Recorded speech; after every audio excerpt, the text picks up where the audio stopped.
Hello. হ্যাঁ মা, বলো। শোন রে বাবা, এই বয়সে নিজের বাপকে বিদেশ পাঠিয়ে বাপের ইনকামের টাকায় ভালোই তো দেশ বিদেশে মাস্তি করে বেড়াচ্ছিস, মজা করে বেড়াচ্ছিস, ভালো, খুব ভালো লাগতেছে না? এদিকে মায়ের খেয়াল খুশি কি একবার রাখছিস যে আমি কি হালে আছি? হ্যাঁ, তোকে এবার বাড়ি আস, তোকে বিয়ে শাদী দিয়ে দেবো। তুই খুব শয়তান হয়ে গেছিস। শোন, তোর বান্ধবীর বাপ আমার কাছে এসে একটা বিচার দিছে, তোর বান্ধবীর সঙ্গে তোর কি হয়েছে, কি করছিস তুই? হ্যাঁ, মা, আমি ওর সঙ্গে যেটা করতে যাই ধরা খাইছিলাম, এটা তো বিচার একবার হয়ে গেছে, আবার তোমার কাছে আসছে কেন? তুই বুঝিস না? একটা হ্যান্ডসাম ছেলে দেখলে মেয়ের বাপের মাথা ঠিক থাকে, তুই বল। তোর সঙ্গে মনে হয় ওর সম্বন্ধ নিয়ে আসছি, বিয়ে শাদী দেবে। হ্যাঁ, বললেই হইলো বিয়ে শাদী দেবে, জবর এখন কথা পাইছে। আমার যতটুকু দরকার ছিল আমার হয়ে গেছে, ব্যাস আমি সরে পড়ছি। এখন ওরে আর আমি চিনি না। ওর বলে দিও আমার বাসায় টাসায় যেন আসে না, আমি কিন্তু পরে ওই ইয়ে হয়ে ঝামেলা পাকিয়ে যাবে কিন্তু। এই, মেয়েটা এসে বলতেছে তুই নাকি সন্তানের বাবা হতে যাচ্ছিস। দেখো মা, এটা 100% মিথ্যা কথা। এই সমস্ত কথায় তুমি কান দিও না। আচ্ছা শোন, তোর ওর কাছে যে ফসল বুনতে হবে কেন? তোর মা নেই? হ্যাঁ, তোর মা, মায়ের পেটে দিতে পারিস না? তোর মা, তোর বাপ বিদেশ চলে গেছে আর নিজে তোর ভালোই এই এই মেয়ের সাথে, ওই বন্ধুর সাথে এখানে ওখানে এটা ওটা করে বেড়াচ্ছিস, ভালোই তো করে বেড়াচ্ছিস। তো এই সমস্ত করতে তোর বান্ধবীর কাছে যাওয়া লাগবে কেন? আমি নেই? আমার কাছে এই সমস্ত করতে পারিস না? আমারও তো লাগবে। এইসব বলো কি মা? তার মানে আমি তোমাকে, কি বলো এইসব? আচ্ছা, এটা অবাক হওয়ারই বা কি আছে, তুই বল।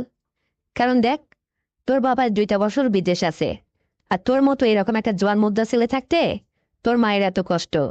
তুই কি করে এটা মেনে নিস বাবা, তুই বলতো।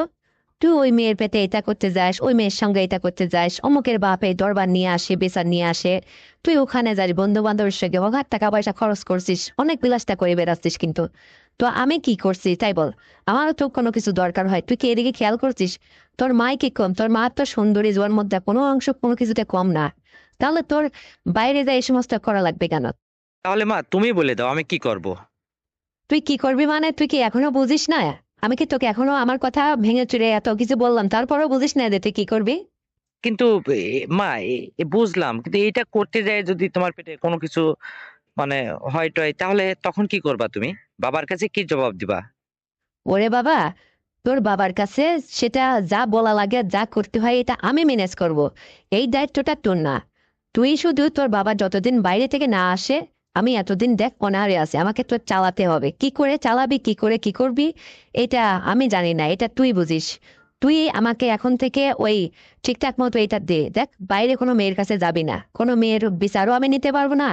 আর কোনো মেয়ের বাপ যাতে এসে আমার কাছে না বলে যে তোমার ছেলে আমার মেয়েকে এরকম করছে, বা তার পেটে এরকম সমস্যা, বা এটা আছে, এই সমস্ত যেন কথা না বলে।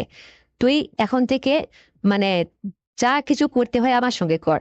তুই নাকি এত পারদর্শী হয়েছিস, কিসের এত ইয়ে হয়েছিস যে মানুষের ঘরে যায় এই সমস্ত করছিস আমি থাকতে? আমাকে তোর ভাল লাগে না? আমি কি ওই সমস্ত মেয়ের চেয়ে কম, তুই বল? তাহলে ওখানে যাবি কেন তুই? এটা তোমার মাথায় আসে না রে বাবা। তাহলে আমি বাইরে এসব ছেড়ে দেব? তোমাকেই করতে হবে? হ্যাঁ, আমার কথা ওইটাই। আমাকেই তোর করতে হবে। তুই বাইরের জগৎ থেকে একদম বেরিয়ে আই, মানে বাইরে তোর কোনো কিচ্ছু দরকার নেই। তোর যখন যেটা করতে হয় সেটা আমার সঙ্গে তুই করবি।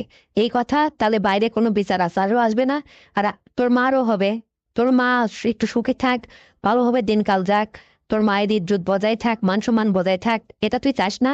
দেখ, আমি যদি আজকে তোর কোনো চাচার সাথে অথবা আমার কোনো আত্মীয় স্বজন কারোর সাথে যদি গোপনে আমি এটা করতাম, অথবা মানিজ্য যাইতো, তাহলে কি তোর ধারে পড়তো না এটা? তুই আমার সন্তান না, বল? তাহলে এটা করবো কেন? তুই নিজে এটা করবি, এটা দুজনের মধ্যে থাকবে। আর এটা তো তোর জন্য আরো ভালো। সকাল বিকাল যখন রাত দিন নেই, তোর যখন এটা মনে হবে দরকার পড়বে, তুই আমাকে বলবি, আমি তোকে দেব। ওই পরের পেটে ফসল বুনিয়ে আসবি কেন? মায়ের পেটে দে। বুঝিস না এটা?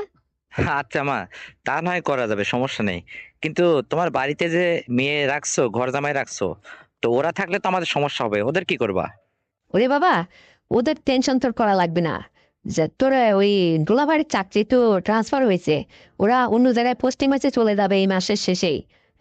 বাড়ি ভাড়া থাকবে, এই নিয়ে কোনো টেনশন করিস না। তখন তো বাড়িটা একদম ফাঁকাই হবে। তোর আর আমার দারুণ ভাবে মাস্তি হবে, বুঝিস না এটা? পাগল ছেলে। কিন্তু মা, আসলে আমি ওই যে আমার ওই বান্ধবীটার সঙ্গে যা করেছিলাম, আর ও যেভাবে আমার সঙ্গে ইয়া করতো, মানে আমি দারুণ ভাবে এটা খুবই মজা পাইতাম। তো সেটা কি আর তোমার কাছে পাওয়া যাবে সম্ভব, তাই বলো? ওরে বাবা, হ্যাঁ, তোমার বান্ধবী এতই পারদর্শী, চেনা আছে। এই, আমি তোর মা, আমি কি কম দেখতে শুনতে জোয়ান মদ্দা হ্যান্ডসাম? আমি আজ পর্যন্ত রাস্তা দিয়ে কোথাও যদি হেঁটে যাই, তাহলে মানুষ আমার দিকে ফেল ফেল করে তাকায় থাকে। কি এখন যাচ্ছে রে! আর তুই এই কথা বলতেছিস? তোর মুখে এই কথা মানায়? আরে সে কত পারে রে, তার চেয়ে দ্বিগুণ পারি আমি, জানে তোর বাবা। আরে তুই শুরু করে দেখ না, মানে তোর কতটা মানে ভালো লাগবে আমি তোকে এখন বুঝাইতে পারবো না। বৃক্ষ তোমার নামকে ফলে পরিচয়, আমার কথা না। তুই এটা বুঝতে পারবি যখন তোর সঙ্গে হবে, বুঝতে পারছিস? আগেই আজে বাজে টেনশন করে ওই পাগল হয়ে যাচ্ছে। আরে তোর ওই সমস্ত মেয়েরা আমার চেনা আছে, কি ওর এত রূপ জীবন জ্বালাইছে রে! তার চেয়ে আমি দ্বিগুণ না, আমি তোকে দারুণ ভাবে সুখী করবো, পাগল ছেলে। আচ্ছা মা, এই কথাটা বলো তো, দুনিয়াতে এত মানুষ থাকতে তুমি তোমার ছেলেকেই কেন ঠিক করলে তোমার জন্য? ওরে বোকা ছেলে, এখনো বুঝলো না? তুমি যদি আসলে সেই প্রকৃতির ছেলে হতে, তোমার যদি বাইরে থেকে কোনো কমপ্লেন না আসতো, তাহলে তো আমি তোমাকে এটা বলতাম না। তো আমি চাইনি যে আমার ছেলের কোনো বাজে কথা বাইরে থেকে আসুক, কোনো অভিযোগ নিয়ে আসুক কোনো মেয়ের বাপ, এটা তো আমি চাই না। এই জন্য তোমার মতো ছেলেকে আমার ঘরে বসাতে হলে পারে আমার সঙ্গে, আমি এটা তোমার যেটা তুমি যে জন্য বাইরে ঘুরতেছো বা কারো কাছে যাও, সেটা যদি আমি তোমাকে পূরণ করতে পারি, তাহলে তোমার বাইরে যেতে হবে কেন? কোনো অভিযোগ থেকেও বাঁচলাম। আবার এদিক তোমার বাবা যেহেতু বাড়িতে থাকে না, তোমার মাও তো কম না দেখতে শুনতে, তাহলে তোমার মায়েরও হলো, তোমারও হলো। আবার এদিক অভিযোগ থেকেও বাঁচলাম। বুঝতে পারছো? এই জন্য বোঝে না পাগল ছেলে। ও, এই কথা। কিন্তু ঠিকই আছে। তো মা, আমি কি তোমাকে ওই সেইভাবে মানে বাবার মতো করে চালাইতে পারবো ঠিকঠাক মতো? কেন না পারে রে, বা কি আছে, কেন পারবে না? তুমি তো কেবল চ্যাংড়া ছেলে, যুবক মানুষ, তোমার কথাই আলাদা। আরে তোমার বাবার তো বয়স হয়ে গেছে, তার চলাফেরার কথা বাদ দাও তো। তোমাদের তো এখন সময় রে বাবা। আর তোমাদের এখন মানে যে সময়, তোমার দ্বারা সবই সম্ভব। আরে তোমার বাবার চেয়ে তুমি সুন্দরভাবে সংসার পরিচালনা করতে পারবা, আমার সঙ্গে এটা ইয়ে করতে পারবা, বুঝতে পারছো? এই জন্য তো। আর আমি তোমাকে নিজ হাতে লালন পালন করছি না, তোমার কোথায় কি আছে না আছে এটা তো আর আমার চেয়ে কেউ ভালো জানে না। এই জন্য তুমি তো দেখতে শুনতে তোমার বাবার মতোই উঁচু লম্বা হয়েছো। তুমি কি কম নাকি, পাগল ছেলে? আর তোমার মাই কি কম? হ্যাঁ, কোল ভরে দেওয়ার মতো পাগল? হবে, অবশ্যই হবে, এই নিয়ে তুমি টেনশন করো না। তুমি যথেষ্ট পারবা রে বাবা। না মা, আমি আসলে তোমাকে নিয়ে একটু টেনশন করতেছিলাম, যে কারণ তুমিও তো বেশ উঁচু লম্বা মোটাসোটা কি একটা মানুষ।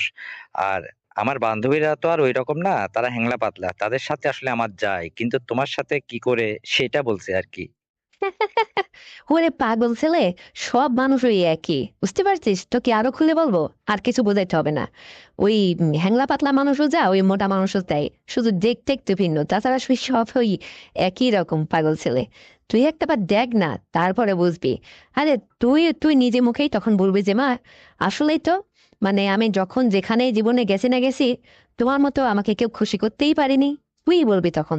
দেখিস, আমি তোকে এটা বলে রাখলাম। কারণ সুখের জন্য আসলে কি করতে হয় না হয়, এটা আমরা জীবনে সংসার তোর বাবার সঙ্গে করে আসতেছি। কাকে খুশি করতে গিয়ে কোনটা প্রবলেম ফেস করতে হয়, কোনটা কি করতে হয়, সেটা আমার যথেষ্ট জানা আছে।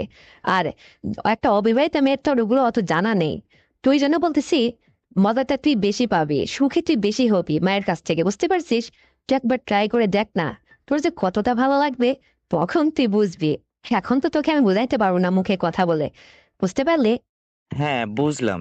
কিন্তু মা, আমার আর একটা প্রশ্ন। বাবা তো আজ 2টা বছর বিদেশ আছে, তো তুমি এতদিন কিভাবে থাকছো? মানে এখন যেভাবে তুমি আমাকে চাইছো, এতদিন তো বলনি। তাহলে এতটা দিন তুমি কিভাবে পার করে আসছো, এটা বলো তো আমাকে। বাবারে, উপর আল্লাহ মেয়ে মানুষের মনে অনেক ধৈর্য দিয়ে দিয়েছে। তাই দেখ, নিজের মান সম্মান বজায় রেখে খুব ধৈর্যের সহিত এতদিন এভাবে পড়ে আছি, মনে বড় কষ্ট নিয়ে রে বাবা।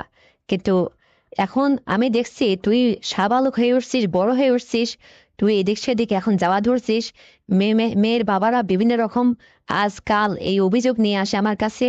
তো আমি খেয়াল করে দেখলাম যে তুই যখন এই সমস্ত বাইরে শুরু করছিস, তাহলে তোর মতো ছেলে থাকতে আমি বা এভাবে অনাহারে পড়ে থাকবো কেন? আর আমি যেটা মুখ ফুসকে অন্য মানুষের কাছে যাইতেও পারতেছি না নিজের মান সম্মানের ভয়ে, তো সেটা তোর মধ্যেই যখন বিরাজ করতেছে, তুই যখন এটা বাইরে বাইরে করে বেড়াচ্ছিস, তাহলে সেটা মায়ের সঙ্গে সময় দিলেই তো পারিস। তাহলে তোর মায়েরও হলো, তোরও হলো, এইটা আর কি। তাছাড়া তো আমি উপায় ছিল না। দেখ বাবা, তোর বাবা ওই যখন গভীর রাত্রে মানে ভিডিও কল দিলে পারে উঠে ওনার তাই হাত দিয়ে যাই হোক ইয়ে করতো মোবাইলে দেখে। তো আমার বলতো যে এটা দেখি ওইটা দেখি দেখাতাম, বা সে ওখান থেকেই মানে ওইটা সে নিজের মতো নিজে সেরে নিত। তুই তো জানিস একটা ছেলে মানুষ কি করে। তো সে ওইভাবে চুপ করে আছে, কিন্তু আমার তো আর কোনো কিছু হতো না। আমি তো এভাবেই দেখ কষ্টের মধ্যেই জীবনটা কাটাচ্ছি। তো আজ যখন একটা সুযোগ আসলোই, তুই যখন বড় হয়েছিস, তোর মা যখন এটা বুঝতেই পারলো, তাহলে আর তোর মা বা এভাবে অনাহারে থাকবে কেন? প্রশ্নটা আমার। এই জন্য ঠিক করলাম যে বাবা রে, এখন যেহেতু বাপের মতো উঁচু লম্বা বড় হয়ে গেছিস, আর তোকে দিয়ে আমার হবে, বুঝতে পারছিস? এই জন্যে আমি আর তোকে বাইরে কোথাও যেতে দেব না, আর কোনো অভিযোগও বা কোনো মেয়ের বাপের নেব না। তুই এখন থেকে নিয়মিত আমার সঙ্গে এভাবে থাকবি, বুঝছিস? তাহলে আরে আমার যা হয় হবে, সেটা তোর এই নিয়ে টেনশন করা লাগবে না, সেটা আমি জানি, এটা আমি ম্যানেজ করে নেব। তুই শুধু চালাবি, দেখ জীবনে অনেক সুখী হতে পারবি। তোর জীবনে বিয়ে শাদী করতে মনে চাইবে না? আমার সঙ্গে একটাবার সময় দিয়ে দেখ না, জীবনের সংসারটা কত সুন্দর লাগে তোর। একটু অনুভব করতে পারবি তখন, বুঝতে পারছিস? আচ্ছা ঠিক আছে মা, তুমি যখন এত করে বলছো, তাহলে তোমার কথা মতোই এখন থেকে আমি চলাফেরা করব। আর কখনো কোনো মেয়ের বাপ তোমার কাছে আমার সম্পর্কে কোনো কমপ্লেন, কোনো অভিযোগ আর নিয়ে আসবে না। তাহলে প্রমিস? হ্যাঁ, প্রমিস করলাম তো। আমি যে কতটা খুশি হয়েছি জানিস বাবা, মনে চাইছে তুই আজকেই বাড়ি আয়, তাহলে আমার যে কতটা ভালো লাগতো, আর তোরও যে কতটা মন ভালো হতো তুই এটা বুঝতি যদি কাছে থাকতি। তো শোন, কালকে কিন্তু বাড়ি চলে আসিস, তোর ওই বন্ধুর বাসায় আর থাকবি না। ওকে মা, তাই হবে। তো ঠিক আছে, রাখি এখন। আচ্ছা ঠিক আছে, রাখো বাবা। ওকে, বাই। তো বন্ধুরা, আমার ছেলের সঙ্গে আমার এই সংলাপটি শুনে তোমাদের কতটুকু ভালো লেগেছে অবশ্যই কমেন্টে জানাবে। আর আমার চ্যানেলটিকে এক্ষুনি সাবস্ক্রাইব করে দাও, ভিডিওতে একটা লাইক দাও, আর শেয়ার করে তোমার কাছের বন্ধু বান্ধবকে শোনার সুযোগ করে দাও। আর হ্যাঁ বন্ধুরা, আগামীকাল আরো সুন্দর গল্প নিয়ে আসছি। ততক্ষণে নিজের যত্ন নিও, সবাই ভালো থাকবে। আল্লাহ হাফেজ।